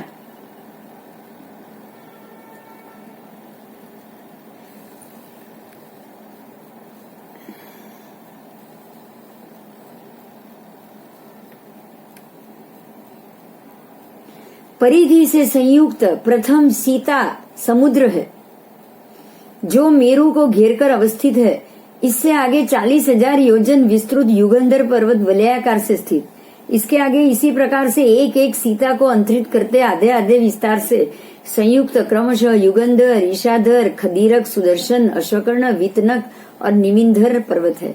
सीताओं का विस्तार भी उत्तरोत्तर आधा आधा होता गया है। उक्त पर्वतों में से मेरू चतुररत्नमय है और शेष 7 पर्वत स्वर्णमय है। सबसे बाहर अवस्थित सीता का विस्तार 3,22,000 योजन प्रमाण है। अंत में लोहमय चक्रवाल पर्वत स्थित है। देखो देखो उन्होंने क्या किया है, देख लीजिए, आपको यहाँ पिक्चर में दिखाई दे रहा है। देखो दिखाई दे रहा है। हमने जैसे जम्बू द्वीप को माना है ना, देखो इन्होंने भी जमीन को कैसे माना है। दिखाई क्या क्या भेद है उसको जानिए। देखिए जैन दर्शन में आपको दिगंबर श्वेतांबर में तो एक ही बात मिली, लेकिन यहाँ इन्होंने पूरी भूगोल ही अलग हो गई। आप देखिए ये सुमेरु है, सुमेरु के आगे आगे आगे आगे एक एक द्वीप जा रहे हैं। कैसे 1 2 3 4 5 6 7 8 ऐसे द्वीप जा रहे, और द्वीप के आसपास ऐसे ही गोलाई में समुद्र है। सीता नाम दिया है उसको। समझ में आ रहा है? द्वीप समुद्र बराबर मध्य में जो मेरू है वो 80,000 ऊपर 80,000 नीचे, और नीचे जो है उसमें वायुमंडल, जल मंडल। यहाँ हमको बहुत सी चीजें अलग मिल रही है। हाँ। अब यहाँ हमको समझना ये है, देखिए कि जैन दर्शन में चाहे दिगंबर आमनाएं हो तो वहां भी केशी, गणधर और पार्श्वनाथ भगवान की अगर आमनाएं हम उसको माने तो वहां भी जो भी बताया केवली भगवान ने बताया। और श्वेतांबर में भी 24 तीर्थंकर परंपरा ने केवल ज्ञानी ने ही सब बताया है, तो वहां आपको बहुत सारी चीज सिमिलर मिल रही है। हाँ लेकिन यहाँ केवली ने नहीं बताया ये, इसलिए भेद आ रहा है। हाँ यहाँ आपको बहुत भेद आ रहा है। क्यों? क्योंकि ये किसी केवल ज्ञानी ने बताया हुआ नहीं। इन्होंने ये पर्वत फिर समुद्र, पर्वत और समुद्र, मतलब पर्वत ऊपर लोग रहते हैं आसपास, 7 द्वीप और 7 समुद्र में। द्वीप में कोई मनुष्य तो है ही नहीं, है कोई? नहीं।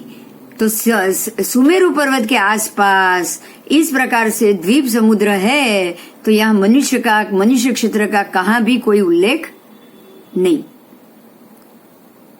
बराबर, उन्होंने सिर्फ मेरू के आसपास ही द्वीप माना है। बाकी सारे पर्वत, जैसे ये सुमेरु है ना, कर्सर घूम रहा है, देखिए आप, ये सुमेरु है ना, यहाँ पे उन्होंने द्वीप माना है बस। ना ही 5 मेरू माना है, ना ही 5 द्वीप माना है, ना ही 2.5 द्वीप माना है, कुछ नहीं माना। तो आपको यहाँ केवली भगवान से विपरीत बहुत सारी बातें जानने को मिल रही है। हाँ बस मिल रही है आपको। ऐसे ही अभी हर एक दर्शन को टैली करना है। हमारे में तो पता ही है कि ये केवल ज्ञानी परमात्मा का बताया हुआ है, तो केवल ज्ञानी परमात्मा का बताया हुआ दर्शन और दूसरे दर्शन में अगर सिमिलैरिटी आई तो ही हम उसको आगे पढ़ेंगे, नहीं तो अगर नहीं आई तो हम पढ़ेंगे नहीं पढ़ेंगे। ठीक है, नहीं पढ़ेंगे, पता है उसको क्यों नहीं मानेंगे, उसको क्यों नहीं पढ़ेंगे, पता है ये। केवल ज्ञानी ने तो नहीं कहा है, लेकिन अगर केवल ज्ञानी की बातें हम मानेंगे तो हमारे अंदर भी अच्छा सच्चा ज्ञान आएगा। और अगर जो मिथ्या ज्ञानी है उसकी बात मानेंगे तो हमारे अंदर कौन सा ज्ञान आएगा? मिथ्या तो आएगा। तो जो सच नहीं है उसको हमें नहीं मानना है। समझ में आ रहा है? हाँ। सच है या झूठ है वो आपको डिसाइड करना है। आओ अभी आगे आओ, चलो। उन पर्वतों में से मेरू, जो भी पर्वत बताए हैं उनमें से मेरू चतुर्रत्नमय और शेष 7 पर्वत स्वर्णमय। उन्होंने 8 पर्वत बोला, एक पर्वत मेरू और शेष 7 पर्वत।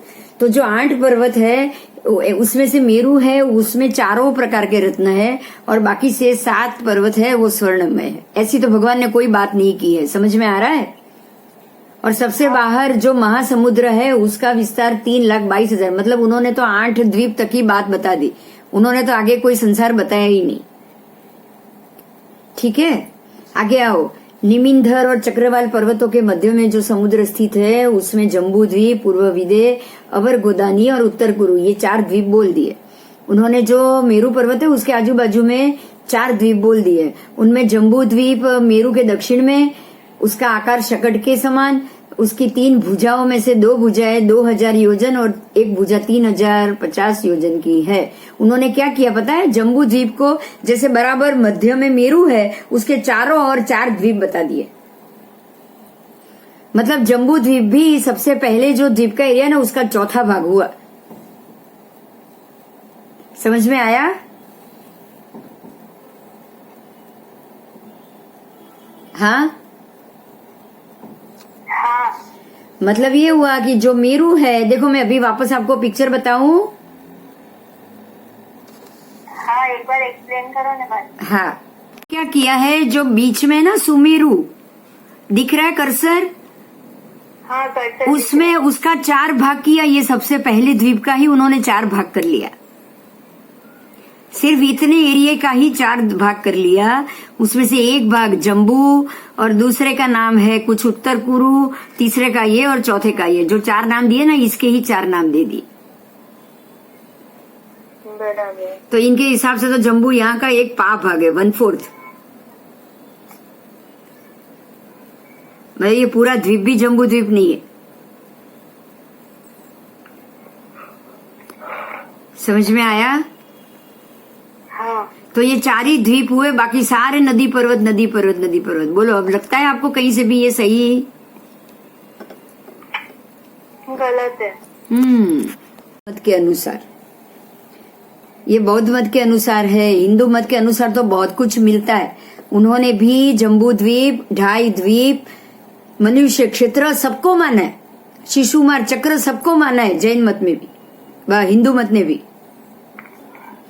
क्योंकि उन्होंने तो ऋषभदेव को भी माना, सबको माना। तो वहां से तो जो ऋषभदेव ने बताया वही उन्होंने माना ना। अगर वो ऋषभदेव को भगवान मान रहे हैं, ऋषभदेव का स्थान कैलाश पर्वत पे मान रहे हैं, तो ऋषभदेव की बताई हुई बातों को भी वो मानेंगे।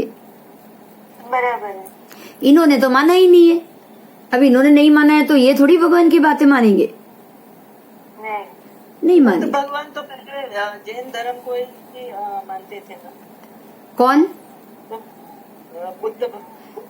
बुद्ध बुद्ध भगवान भी ऐसे कहते हैं कि दीक्षा लेने के बाद भी वो भी जैसे मरीची अलग हुए थे कि नहीं, बिल्कुल ऐसे ही ये भी अलग हुए। लेकिन वो केवल ज्ञानी नहीं हुए तो फिर उन्होंने कैसे ऐसे स्ट्रक्चर वो बताया? तो कोई भी बता सकता है, कोई भी बता सकता है। क्यों नहीं बता सकता भाई? आज कोई भी आचार्य है वो अपने हिसाब से धर्म की प्ररूपणा नहीं करते हैं क्या? करते हैं। रजनीश जी ने नहीं की, उन्होंने तो संभोग से मुक्ति बोला है। संभोग से मुक्ति हो सकती है कभी, जबकि धर्म में ब्रह्मचर्य जरूरी है। आपको अगर अगला जन्म नहीं लेना है तो ब्रह्मचर्य का, अहिंसा धर्म ब्रह्मचर्य को तो सबसे बड़ा 5 महाव्रत में से एक महाव्रत माना है कि नहीं माना है? माना है। तो कभी संभोग से मुक्ति हो सकती है? नहीं। उन्होंने तो मूल सिद्धांत को ही बदल दिया। ब्रह्मचारी रहो हरेक धर्म में। देखो वानप्रस्थाश्रम हिंदू में भी तो है। 50 साल की उम्र के बाद वानप्रस्थाश्रम ब्रह्मचर्य का पालन करना है ना, करना ही है। तो यहाँ संभोग से कभी मोक्ष मिल सकता है? इतना तो सोचो। नहीं, मतलब ऐसे कोई भी अपना पंथ निकाल सकते हैं, कोई भी। हमें सिर्फ इतना समझना है कि अगर केवली भगवंत है, उन्हों की कही बात है, तो कहीं ना कहीं वो दिखाई देगी ही देगी। बराबर है। और अगर ये सिमिलैरिटी नहीं आ रही है तो समझ लो कि ये केवली की बताई हुई बातें नहीं है। भगवान महावीर ने आदेश्वर दादा ने जो कहा है, ढाई द्वीप, ये हिंदू धर्म साबित कर रहा है और वो भगवान के नाम को भी मान रहा है। तो दोनों की बात सिमिलर हो गई, तो अभी हमें तीसरे में जाने की जरूरत नहीं है। इन्होंने जो कहा है वैसा अगर किसी में है तो सही है, नहीं तो उसको छोड़ना है बस। तो ये जान के आपको समझना है। देखिए मैं ये क्यों बोल रही हूँ, बौद्ध मत को जानना ये केवली के बताया हुआ नहीं है, ये बात को मानना। और आजकल सारे जो अनापान सती और उनके बौद्धों के जो ध्यान चल रहे, मालूम है आपको? विपश्यना, अनापान सती ध्यान, सारे ध्यान चल रहे ना बौद्ध संप्रदाय के ही ध्यान। अब आपको लग रहा है कि उनकी बताए हुए रास्ते पे हमको जाना चाहिए? नहीं। लग रहा है? बोलो। कोई बोलेगा जाओ विपश्यना में, आप दौड़ोगे? नहीं जाऊंगी। जाओगे? ये बताओ। कोई बोल रहा है यहाँ पे दौड़ो, आप जाओगे? नहीं। नहीं।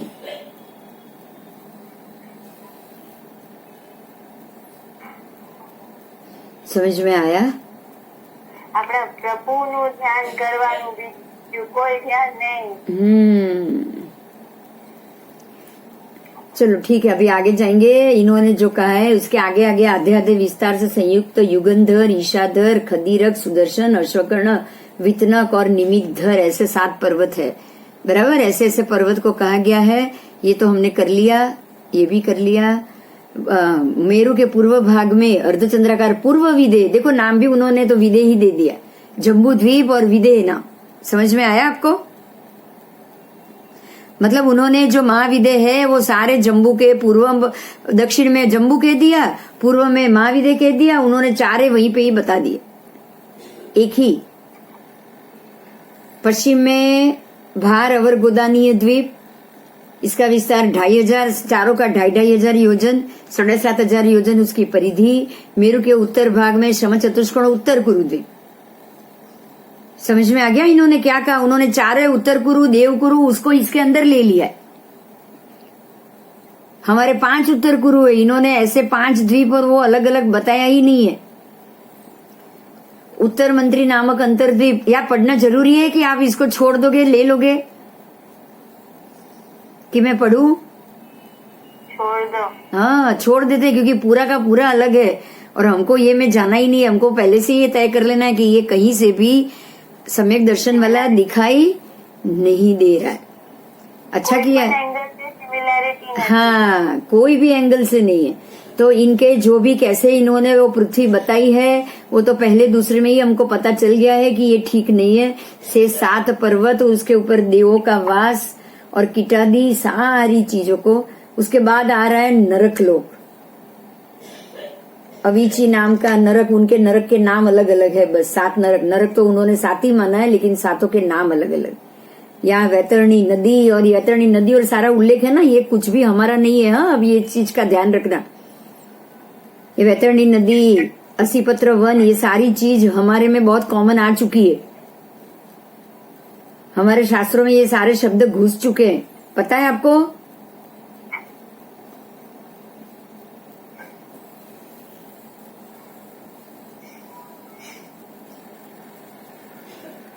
उसके बाद है ज्योतिर्लोक। बहुत में देवलोक बताई છે। हाँ, अब आएगा। ऐसा करते हैं, अभी 8:35 हो चुके हैं, फिर कल करें, क्योंकि ज्योतिर्लोक भी है, स्वर्गलोक भी, और इसको आप पढ़ के आना थोड़ा सा नेक्स्ट क्लास में। ओके। क्योंकि वैसे भी अगर हम इसको पढ़ने जाए ना, हमारे दिमाग में अगर ये इक्वेशन बिठाए ना, तो कभी ना कभी हमको ही गलती हो सकती है, कंफ्यूज हो जाओगे आप। इसीलिए आप खाली पढ़ के आना, बस ये हमारे लिए सही है कि नहीं इतना आपको मालूम पड़ जाएगा। अब चंद्र का मंडल का प्रमाणी 50 योजन, बोलो 50 योजन का कितना मतलब हुआ, समझ में आता है?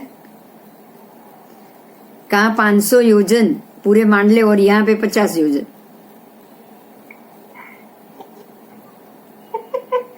भूमि से 40,000 योजन ऊपर, भूमि से 40,000 योजन ऊपर भगवान ने बोले खाली 780 योजन। अब वो 40,000 और 780, उसमें भी कोई फर्क नहीं लग रहा है।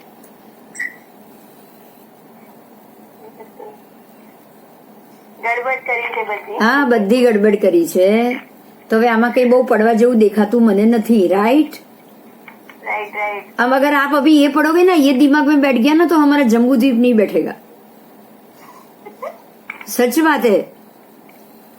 ये सारा आप पढ़ लोगे, मैं छोड़ रही हूँ ये, इसको तो छोड़ दो। छोड़ देती हूँ, क्योंकि पूरी व्यवस्था अलग है। अगर आप सबने पढ़ने जाओगे ना, तो अपना भूल जाओगे। वैदिक धर्म अनुसार हम जाएंगे, क्योंकि वो हमारा और इसका थोड़ा बहुत भी सिमिलर है। ठीक है, ठीक है, ओके। चलो, तो फिर अगले क्लास में सीधा ये करेंगे। आप ये थोड़ा पढ़ के जरूर आ जाइए। ओके। वैदिक धर्म से बौद्ध धर्म, बौद्ध धर्म पढ़ के आना। वैदिक तो हम पढ़ेंगे, क्योंकि वो भी उन्होंने भगवान को माना है, तो हमारे और उनमें बहुत सारी सिमिलैरिटी होनी चाहिए। ओके। बौद्ध में तो है ही नहीं। बौद्ध धर्म ने भी एक ही भगवान को, एक भी को नहीं माना, और वैदिक और जैन तो परंपरा से साथ में ही चल रहे हैं।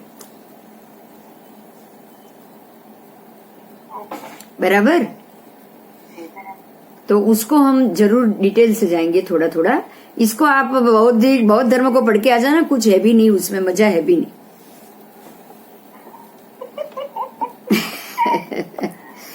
कुछ ना कुछ ऐसा ही जोड़ दिया है, और कहीं से कोई भी एंगल से सही नहीं। ठीक है, ओके। ठीक है, चलो तो फिर अगले क्लास में मिलेंगे। प्रणाम। प्रणाम, प्रणाम, प्रणाम।